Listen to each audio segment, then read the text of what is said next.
تنکے کا سہارا کی نیکسٹ ایپیسوڈ میں آپ دیکھیں گے کہ اب تو دریا کے پیرنٹس نے بھی اس بات کے اوپر بہت زیادہ فوکس کرنا شروع کر دیا ہے کہ وہ دریا کی شادی اس کے کزن کے ساتھ کروا دیں، کیونکہ اس کے بچے کو تو وہی سنبھال سکتا ہے کیونکہ وہ دریا کا کزن ہے۔ لیکن ان لوگوں کو اس بات کا اندازہ ہی نہیں کہ جب یہ بات واسطے تک پہنچے گی تو اس کا ریئیکشن تو آؤٹ آف کنٹرول ہو جائے گا۔ وہ جس بات کے اوپر لوگوں کو شکوک و شبہات ظاہر کر رہا تھا، اب اسے ایسا لگے گا کہ واقعی یہ سب کچھ سچ ہو رہا ہے۔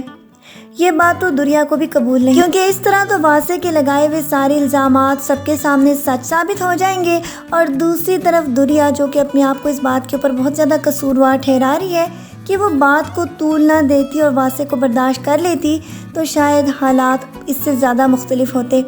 اور وہ اس کا صرف غصہ ہی برداشت کر رہی ہوتی۔ لیکن اب قتل کا وہ سنگین الزام جو اس کے اوپر لگ چکا ہے، اس کو دھونا مشکل ہی نہیں بلکہ ناممکن بھی ہے۔ دوسری طرف اس کا بہنوئی عمران اب یہ کوشش کر رہا ہے کہ کسی طرح واسطے ہمیشہ کے لیے جیل میں بند ہو جائے تاکہ وہ ساری جائیداد اور کاروبار پر قبضہ کر لے۔ اس کی بہن کو تو ابھی تک اس کے ارادوں کے بارے میں معلوم ہی نہیں، لیکن یہ شخص آگے جا کر ایک بہت بڑی چال چلنے والا ہے جس سے واسطے کے لیے باہر نکلنا مشکل ہو جائے گا۔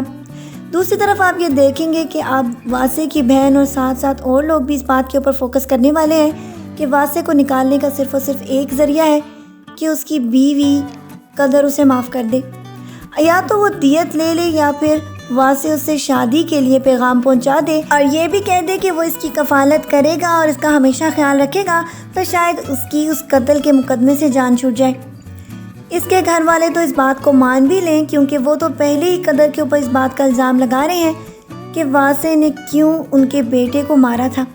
کوئی تو وجہ ہوگی، جو کہ اس کی بھابھی بھی اس بات کے اوپر بہت زیادہ اپنی ساس کو اچھال رہی ہے کہ وہ قدر کو اس طرح سے بیوہ کرنے کے لیے کیوں تیار ہو گیا تھا، کیوں ان کے بیٹے کو مار دیا تھا۔